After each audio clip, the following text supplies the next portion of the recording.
오늘은 리쥬란을 제외하고 저희 병원에서 쓰는 스킨부스터 7종을 설명드리고 싶어요. 순서대로 말씀드리자면 리투오가 있고 리바이브 쓰고 있고요. 레티젠, 레디어스, 고우리, 그리고 물광주사 릴리이드, 마지막으로 주베룩을 쓰고 있어요. 이 스킨부스터들은 서로 겹치는 그런 교집합적인 효과도 있지만은 그 제품만이 유일하게 낼 수 있는 고유만의 효과가 있거든요. 오늘은 그래서 주베룩이랑 리투오 이 두 개를 짝을 지어서 비교를 하고 설명을 해볼까 해요.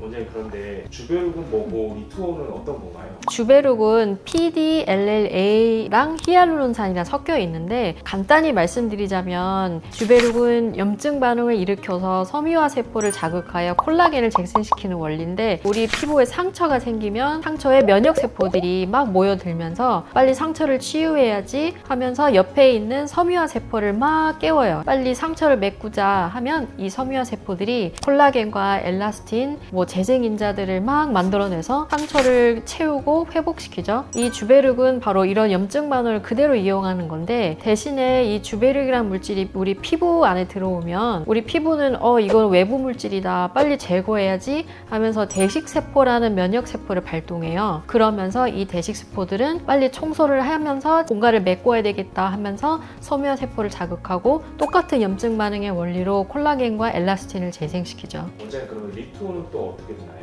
리투오는 인체 유래 무세포 동종 진피예요. 어렵잖아요. 근데 쉽게 설명하자면요. 시체 기증자가 있거든요. 이 기증자의 피부 중에 겉면인 표피랑 피하지방층을 딱 분리하고 진피만 딱 골라요. 가루로 만들어서 주입할 수 있게 만든 스킨 부스터예요. 알러지 반응을 일으킬 수 있는 모든 항원 물질들, 세포 안에 있는 DNA라든지 RNA라든지 이런 것들 다 제거하고요. 세포 밖에 있는 기질만 남겨서 이거를 그 에스테틱에 사용할 수 있게끔 나온 거죠. 그 세포의 기질이라는 거는 ECM이라고 하는데 여기 안에는 각종 콜라겐이랑 엘라스틴 이거 시술을 받을 때 받는 사람의 섬유화 세포가 빨리 잡을 수 있도록 이제 접착제 같은 역할을 파이브로넥틴이랑 그 수분을 담당하는 히알루론산과 그 수분을 더욱 끌어당겨서 보습력을 유지시키는 글라이코아미노글라이칸 등 이런 좋은 물질들이 다 포함되어 있어요.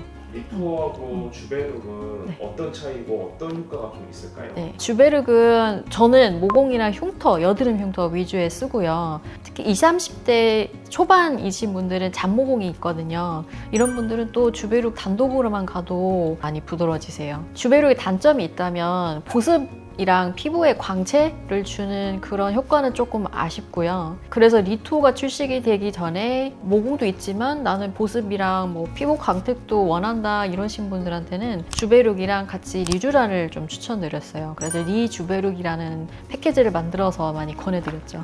이렇게 했을 때 어떤 극적인 효과 같은 거 혹시 나오나요?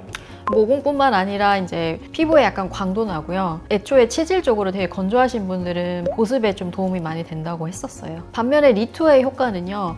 보습도 주고 약간 이지만 아주 자연스러운 정도의 볼륨 그리고 전반적으로 피부 탄력도 잔주름 그리고 모공 모든 면에 효과가 있다는 피드백을 많이 듣고요. 40대 중반에서 늘어진 모공이 많이 보이거든요. 근데 이런 분들한테 이래만 해도 개선도가 좀 보이더라고요. 육안적으로. 그리고 2회째는 또 피부 탄력도 개선되면서 피부가 굉장히 건강해진다는 거를 볼 수 있었어요. 그럼 원장님, 주베룩하고 리투오는 어떤 분들한테 좀 추천할 수 있을까요?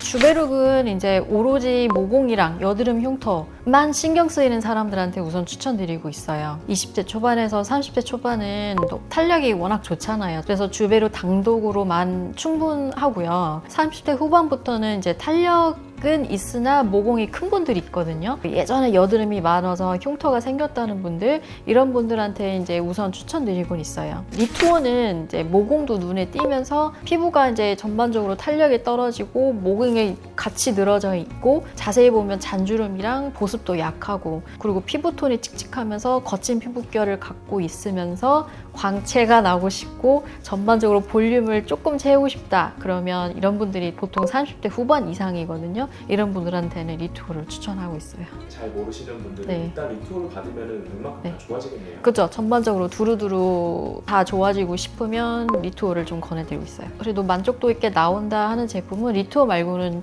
아직 본 적은 없는 것 같아요. 원장님 그러면 주베룩하고 리투어의 시술 간격은 어떻게 되나요? 주베룩은 평균적으로 3, 4주에 한 번, 그렇게 해서 3회 이렇게 추천드리고 있고요.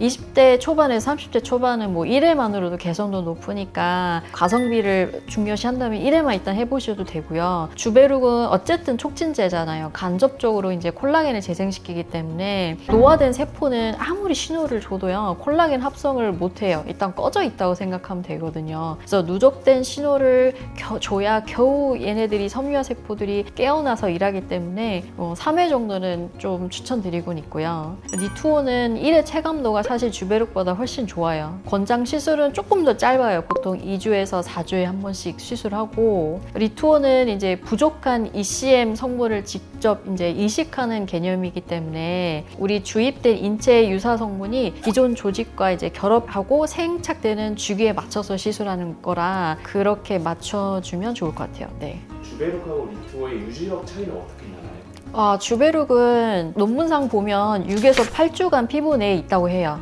근데 이게 갑자기 뿅 하고 사라지는 게 아니라 주입한 시작점으로부터 서서히 사탕처럼 녹거든요. 그래서 그 녹는 기간이 8주고, 그 기간 동안은 계속 섬유화 세포가 자극돼서 이제 신생 콜라겐 유도를 한다고 보면 돼요. 그리고 그 역할을 다 하면요, 물과 이산화탄소로 분해가 되거든요. 그래서 전혀 우리 피부에 남지 않고, 물은 이제 소변이랑 땀으로 배출되고 이산화탄소는 우리 숨 쉴 때 허파로 나오죠. 그러니까 주베룩 입자가 이제 사라지면 그 빈 공간이 생길 거 아니에요. 그러니까 내 콜라겐이 생겼으니까 한번 차오른 여드름 흉터 같은 경우 예를 들어 한 50% 차오랐다고 생각하면 그 유지력은 꽤 된다고 생각해요. 그래서 주베룩은 논문상 보면 유전자 단위로 이제 콜라겐 신생 합성이죠. 유전자 발현에 영향을 준다는 논문이 있어가지고요. 흉터 같은 모공 있으신 분들은 한번 시술받고 좋아지면 이제 그 유지는 꽤 되실 거예요. 하지만 잔모공은 좀 다르거든요. 피부 탄력이 떨어지면 모공도 같이 늘어지기 때문에 3회 끝나면 이제 6개월에서 1년 지속되실 거예요. 하지만 이제 노화는 그 기간 동안에 또 계속 진행될 거잖아요. 그래서 스킨 부스터의 개념으로 따지면 1년 후에 새로운 사이클을 시작하면 좋겠죠.